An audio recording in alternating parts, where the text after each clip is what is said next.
Hi, everyone. Welcome to another podcast series from Thought Builder on Thought Breaker. In this series, we talk to individuals from within specific sectors in the social impact space, where they share their experience about the sector, what the sector does, and give their personal insight in terms of roles, specifically for freshers within their domain, and what are sort of skill sets that they look for. So today our speaker is Saipriya. Saipriya is a program associate with ANDE, and I will let her introduce herself. Hi, Saipriya. Great to have you on this podcast. Hi, thank you. Thank you so much for having me on. By way of introduction, my name is Saipriya Salla. I work as the program associate with ANDE, which is short for the Aspen Network of Development Entrepreneurs. ANDE is one of the programs of the larger Aspen Institute, which is a think tank headquartered in the US. It's a global nonprofit organization that looks to drive change through dialogue, leadership, different action programming to help solve critical challenges in the United States and across the world. At ANDE, my role specifically involves leading on the work that we're doing in climate and environment entrepreneurship. I also help support some of the work that's related to gender women entrepreneurship that our chapter is doing, and also lead on communications and strategy. Through the course of the conversation, I will be walking you through what ANDE does and what that ecosystem looks like. So I'll be going into a little more details on the role then. But thank you so much for having me on. No, pleasure's all ours. Saipriya, also just give like your background in terms of education and how you sort of came to work for ANDE. Like what really caught your attention or excited you about it. Sure. So I'm an engineer by training. I did my bachelor's in electronics and instrumentation engineering, although I've never worked as an engineer for a day in my life. Straight out of my undergrad, I wanted to explore the development sector because it felt like that was a space that I would resonate more with and I wanted to build a career in. So I started out by doing a teaching fellowship with an organization called Teach for India, where I spent 2 years in a classroom and then wanted to again sort of continue that exploration journey and worked as a staff member with the same organization in a government relations role, which sort of led me to my master's in public policy, wanting to understand what policy implementation, policy analysis, policy drafting looks like, approach it from a more technical perspective and gain what the tools and frameworks policymakers in the world are using, to sort of start getting insights into that. So that kind of led me to my master's in public policy, which I did in Singapore. And during the course of that 2-year study was when I was exposed to the impact ecosystem, or this ecosystem that I'm currently working in, which primarily looks at, in a way, leveraging private sector expertise, knowledge, resources, finances to solve major development challenges. We started off as a school team working on a few blended finance projects, and that was how I wanted to then in a sense gain more exposure in this ecosystem. And I started doing a couple of internships, and then my role at ANDE came about, and it specifically interested me because I do believe that an organization like ANDE plays a key role in terms of aggregating sort of different points of view, different perspectives for this particular ecosystem, and it's been a great journey so far. I mean, I've been here with the organization for 3 years, and I still think there's more to learn. But that's sort of how my journey has been in terms of getting to ANDE. No, that's fascinating, and I think for a lot of listeners, especially engineers who don't become engineers, and who are interested in the social impact space, I think they will be able to resonate with a lot of what you're saying. So what is the role for somebody who's a fresher, let's say somebody who's just finished their undergrad or even postgrad with very limited work experience? What are the kind of roles that they can look for in like an industry association or an aggregator kind of organization in the impact space? Sure. Maybe if I probably just shed some light on, what ANDE does in that ecosystem to then go into what different roles look like. So, and ANDE, like you mentioned, is an industry body. So we're a network of, global network of organizations that help support entrepreneurship in developing economies. So ANDE members provide financial support, educational support, business support to entrepreneurs, to small and growing businesses, based on the conviction that these are the kind of businesses that help create jobs, stimulate long-term economic growth, and produce environment and social benefits. So in a sense, ANDE is a bit of a misnomer because we don't directly work with entrepreneurs on the ground, but we're an arm's length away from that, and we work with that entire support ecosystem that exists to build entrepreneurship in different economies. So players like incubators, accelerators, your traditional investors, all the way to impact investors, larger development finance institutions, research organizations, that all sort of chip away at that entrepreneurship ecosystem in different ways, support either through capacity building, through providing finances, through providing knowledge. So that's the kind of body of organizations that ANDE works with. And the way the kind of services that ANDE provides include what come along being a typical membership organization in terms of helping build strategic connections and helping add value to the work that members are doing by leveraging the network that we have access to, right? So these include holding regular member events, and something that we continue to host even through the pandemic, and we had to shift everything virtual. We did manage to host an average of 100 events, across 2020, 21, and even on track to sort of doing that this year. Continue doing capacity building trainings for intermediary organizations so that they can then support their portfolio organizations in a better way. Trying to curate funding opportunities that we support these intermediaries with, again, in terms of trying to understand how can we bring more talent into this ecosystem, how can we bring, how can we support women entrepreneurs better. So that's kind of the ecosystem level at which ANDE works at. And in terms of, to answer your question about what kind of roles, what roles are like for freshers or young professionals, I think ideally what we see a lot of freshers doing is internships in this space. I think it's, in my personal opinion, also it's just an ideal way to begin to get an understanding of the organization, right? And I come from a place where I think that a minimum of at least about 5 to 6 months is what you need, even in an internship, to get an insight not just into the role, to be able to do it effectively, but also just understand the organization in a lot more depth, right? Like how they, what does their problem solving approach look like? How are they approaching creating programs? How are they implementing programs? What does that, how do the learnings that they're getting feed back into the way the organization functions? And I think just sort of being part of that process as an intern provides you a lot of insights on what pieces of this you want to be a part of, or you want to sort of build a career in, or work maybe as a full-time role, right? So I think those are the kind of typical role, but there are also the occasional fellowships that the organizations in this space open up, where you have, again, 6-month, one year fellowships, which allow you to sort of rotate across different departments, again, in a sense to provide you exposure, right? To then sort of get you thinking about what your next step, or what your full-time role could look like. I think in at least the organizations that I've been a part of, which have typically functioned with lean teams, there's also a lot of freedom for you to craft the role that you're passionate about. And the ability to do that comes from you being an integral part of the organization and understanding what they do. And then being able to sort of raise your hand to say, hey, I think I can take a lead on XYZ piece of it because it's really interesting. And that's what I want to do in terms of my full-time role. So I think, that's kind of what I'm typically seeing, at least. Got it. And ANDE hires a lot of interns, if I remember right. What does like a typical day look like for somebody who's doing an internship with, ANDE, for example? Right. Yes.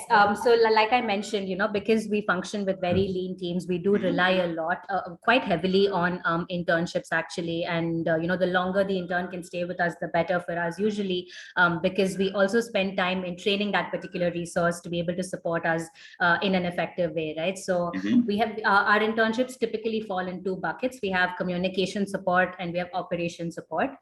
So when it comes to communications, we pretty much support also is a loosely held term, because we kind of work with the intern in a way that they take lead on a lot of what they're assigned on, which is in Andy's case for communications.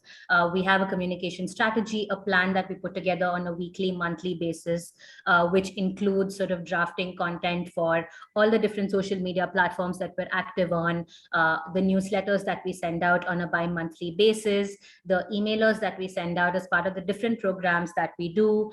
So our communications intern, leads pretty much drafting content for all of this, supports to a certain extent in, creating visualizations, and also just sort of being that person who has the bandwidth to think through creatively, because the other staff at the chapter are more involved on the program front. So think through how they can approach sort of putting the work that Andy is doing in a creative way out there to get more, people to take a look at the work that we're doing, communicate it in a more effective way, right? So that's kind of the communications side of things. In terms of operations, internships, we typically work with interns who are involved in a variety of administrative tasks, because it is a very fast-paced environment. We continue to engage with members on a day-to-day basis. So handling communications, setting up those conversations, note taking, and then documenting all of the different things that we're doing on our CRM platform, on our Salesforce platform, providing administrative support. A lot of what we do involves event management, being both, it's been primarily offline over the past 2 years, but we're slowly starting to go back, primarily online, but we're going back to in-person events. So, we rely heavily on the intern to help us in the organizing of all of these events that we put together. And of course, if they're interested, we also try to work with the intern to ensure that it's a win-win internship, and they're also learning from the organization. So if there are particular programming that they're interested with, around women entrepreneurship, around climate and environment, then we try and involve them as much as possible to provide logistical support, so that they are also exposed to the different things that we do. So that's kind of the two different streams of work that interns would engage in with us typically. No, that's very useful information. So one of the things that a lot of young people ask is, or ponder upon is, if they want to work for an industry body like ANDE, when they do a bit of self-reflection, what are triggers that they should look out for? Like, for example, if somebody is interested in like looking at numbers, is analytically really good, likes finance, there's a good fit with impact investing, right?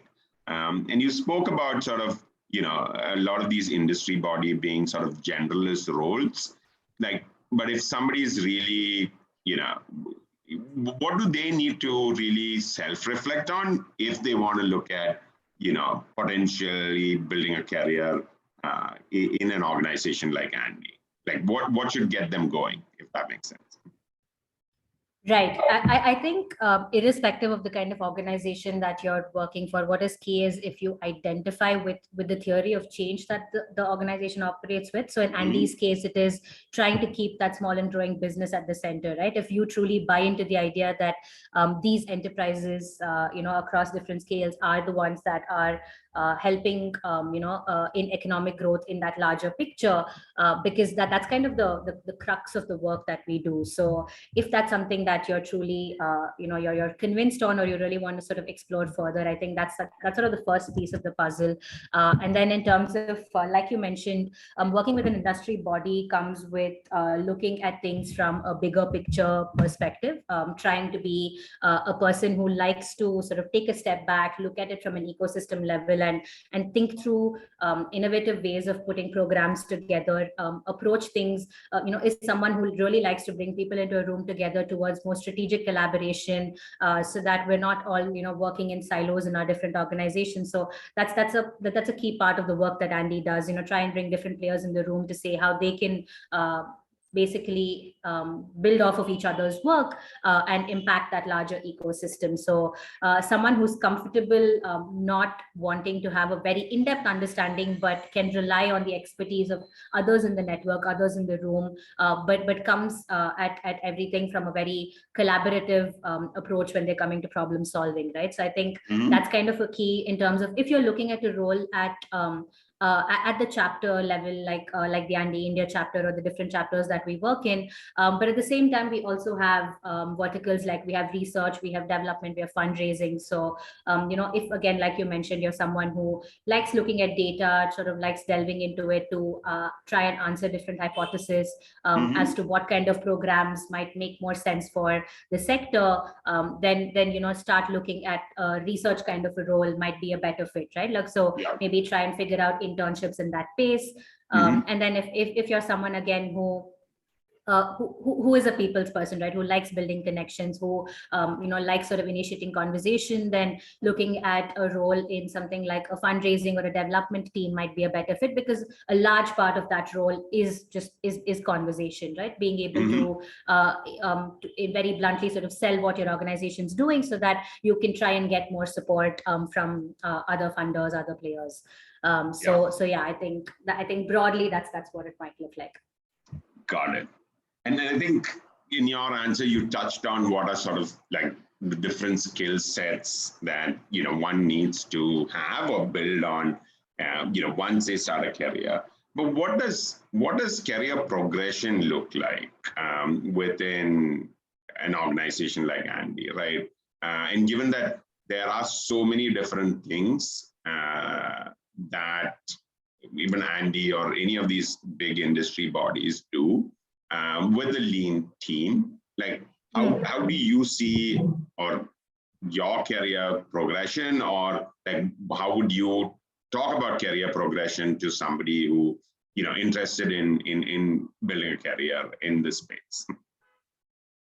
Right. I think straight off the bat, the one thing that I would say is just sort of be comfortable with different organizations approach this in a different way, even in terms of just how they name the kind of positions they're recruiting for, right? Like what might be an associate position in an organization might be entry level, whereas for an organization like ANDE, an associate comes in with a slightly more, higher experience, right? So there's no one definition, maybe if you had to draw parallels to the corporate sector as to what that path might look like. I think it's more in terms of just what you take on as an employee at the organization. So if you're a fresher, the kind of work that you're doing is primarily sort of support related, supporting chapter staff who are leading on different initiatives. And as you're growing into your role, or as you go through that career ladder, then you're taking up and leading more of the projects that we're working on. You're the one who sort of puts that project plan together, implements it,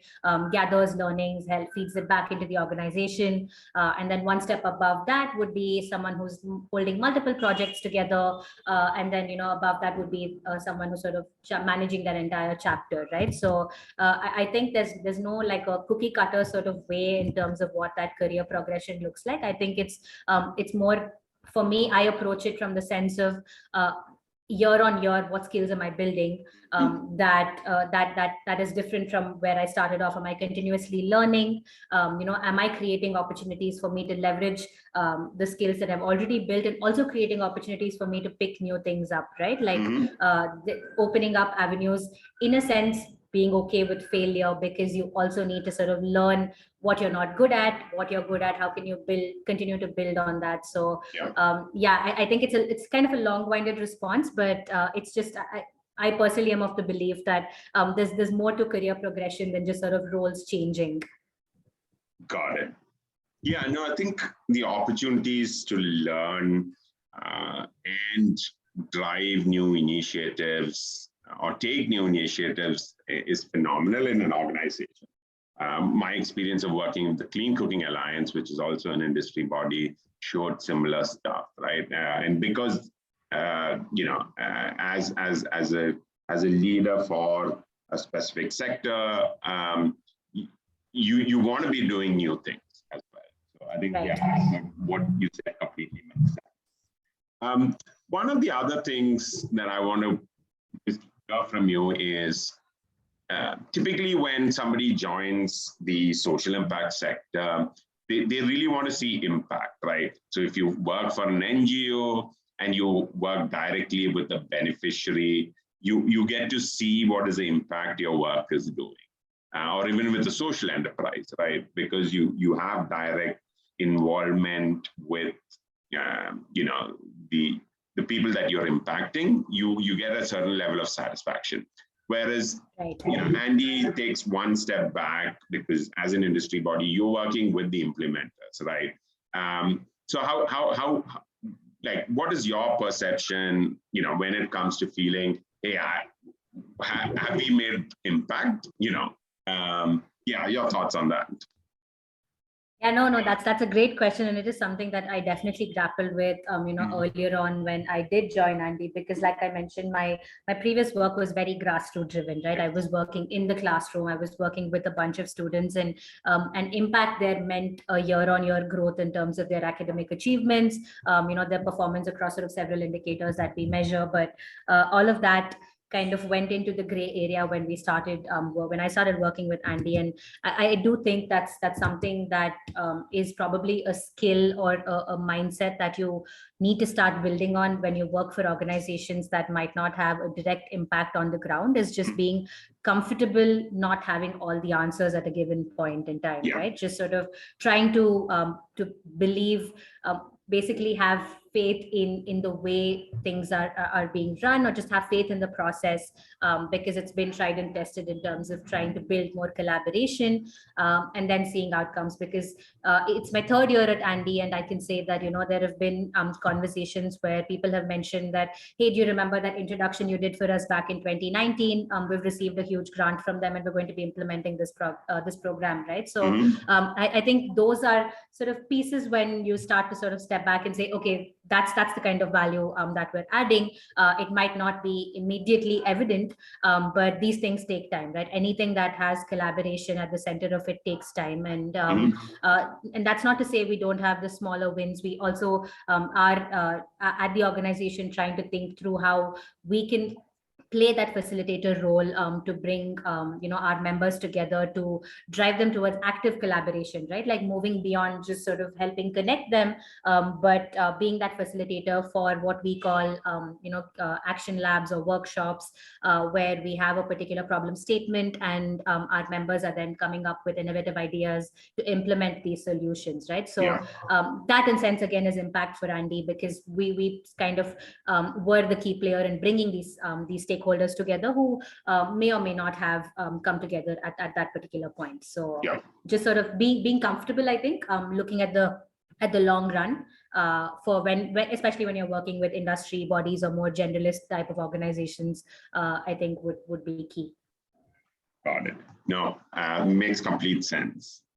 So my last question, as we finish this podcast, is there any advice or hack for young professionals or freshers who are looking to start their career, find jobs in large organizations, or the work that sort of industry bodies do?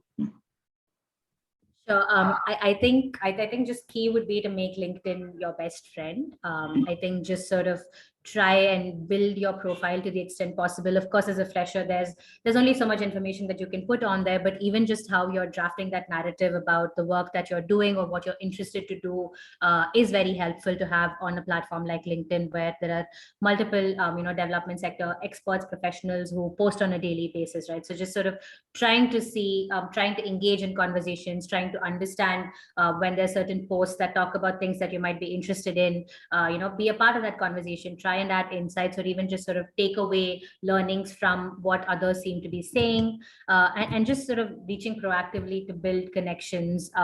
If there's someone that you're seeing who has a role that you think you'd be interested in, or you're working towards, then proactively just reach out, say hi, say that you'd want to maybe pick their brains for 15-20 minutes just to understand what their journey's been like, what can you start doing to then start getting there, right? So just don't shy away from asking people for their time. More often than not, they'll be willing to to set that 15-minute conversation up. I personally haven't had people sort of say no, we don't have the time. Like, I constantly also seek to build out my network, reach out to people, just to pick their brains, understand what their sector is like. And working in an organization like ANDE, it's also key because you want to start identifying different points of conversation, collaboration, right? So in a sense, it kind of feeds back into my role, but it also adds to my personal interest in understanding different sort of roles and sectors better. So yeah. No, great advice. And people who are listening, I would suggest follow Path Builder as well on LinkedIn. We're quite active. And if you need connections with people within the social impact space, we continue to do that to help young people. Where we want better talent, more people coming, creating social impact. So thank you for listening to this Pathbreaker podcast. Hope it was insightful. Have a great day. Cheers.